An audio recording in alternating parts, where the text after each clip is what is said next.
Bismillah, alhamdulillah, wassalatu wassalamu ala rasulillah, wala hawla wala quwata illa billah, amma ba'du. Alhamdulillah, kawan-kawanku semua yang pada kesempatan ini sedang menyimak video slide saya. Perkenankan saya menyampaikan satu hal yang akhir-akhir ini cukup menjadi persoalan di antara sejumlah peserta JKN atau peserta BPJS. Di antara persoalan-persoalan yang ada, kali ini saya batasi persoalannya pada lingkup kepesertaan bayi baru lahir. Sebelum saya lebih fokus kepada persoalan ini, perkenankan saya memperlihatkan sekilas tentang komposisi kepesertaan dalam JKN atau BPJS. Ini sengaja saya tampilkan karena pada beberapa slide saya selanjutnya ya ada istilah-istilah yang terkait dengan komposisi kepesertaan ini. Jadi seperti kita ketahui, peserta JKN atau peserta BPJS itu terdiri dari dua kelompok atau dua golongan. Yang pertama adalah peserta PBI, ya, penerima bantuan iuran, dan yang kedua adalah peserta bukan PBI, peserta bukan penerima bantuan iuran. Dan peserta yang bukan penerima bantuan iuran ini terdiri dari pekerja penerima upah, pekerja bukan penerima upah, dan bukan pekerja. Nah, inilah salah satu masalah yang sering terjadi akhir-akhir ini. Jadi bayi baru lahir dari peserta JKN atau peserta BPJS tidak secara otomatis menjadi peserta BPJS atau peserta JKN, atau dengan kata lain tidak secara otomatis pembiayaannya ditanggung oleh BPJS. Nah, saya melihat bahwa sebagian orang mengaitkan timbulnya persoalan ini dengan minimnya sosialisasi yang diterima oleh masyarakat kita tentang hal-hal yang berkaitan dengan aturan-aturan kepesertaan ini. Nah, saya pun berpendapat seperti itu, tetapi saya juga ingin menggarisbawahi bahwa tidak semua persoalan yang muncul yang terkait dengan kepesertaan bayi baru lahir ini tidak seluruhnya disebabkan oleh minimnya sosialisasi. Ada penyebab lain yang ikut menjadi pemicu dari timbulnya persoalan ini. Nah, apa yang saya maksudkan adalah adanya benturan pada dua regulasi, yakni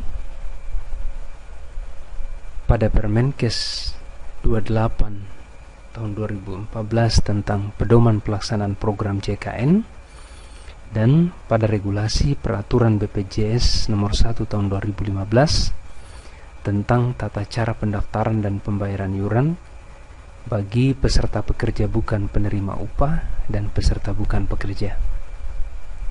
Nah, tentu saja tidak semua klausul, tidak semua pasal-pasal yang ada di kedua regulasi ini itu saling berbenturan satu sama lain. Tidak.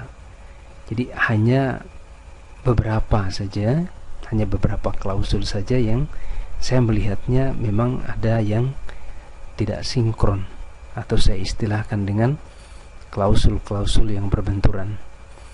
Nah, contohnya saya perlihatkan di sini.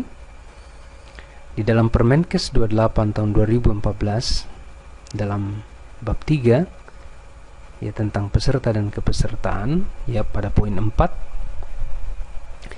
di sana disebutkan bahwa bayi baru lahir, ya bayi baru lahir itu masih bisa didaftarkan, ya menjadi peserta BPJS selambat-lambatnya 3 kali 24 jam hari kerja, ya 3 kali 24 jam hari kerja sejak yang bersangkutan dirawat atau sebelum pasien pulang, bila pasien dirawat kurang dari 3 hari. Nah, sementara dalam peraturan BPJS nomor 1 tahun 2015 pada pasal 8 ayat 6 di sini terlihat jelas bahwa ketika proses pendaftaran untuk bayi baru lahir dilakukan pada periode ini, katakanlah selambat-lambatnya 3 kali 24 jam, maka seolah-olah ini terbantahkan oleh klausul yang ada di peraturan BPJS nomor 1 tahun 2015 ini.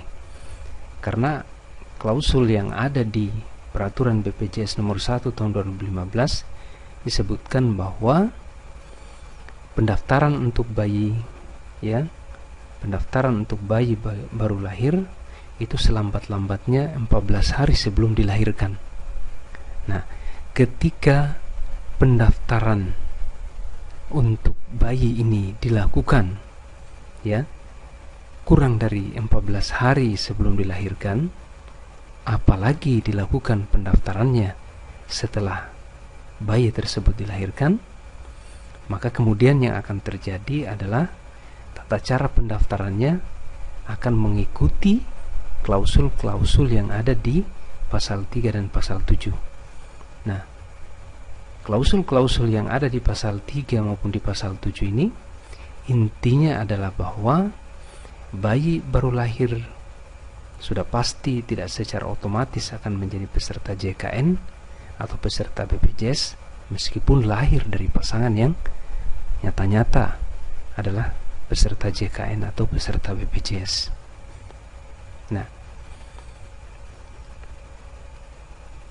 Nah, sekarang solusinya apa? Ya, jalan keluarnya apa dari persoalan seperti ini?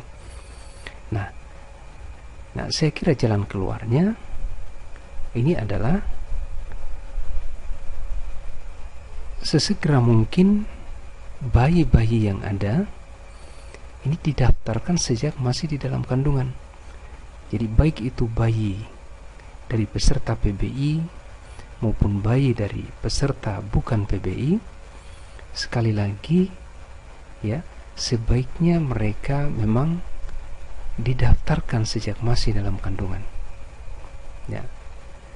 Di dalam regulasi yang ada disebutkan bahwa sebaiknya didaftarkan sejak terdeteksi denyut jantung janin atau selambat-lambatnya 14 hari sebelum bayi lahir.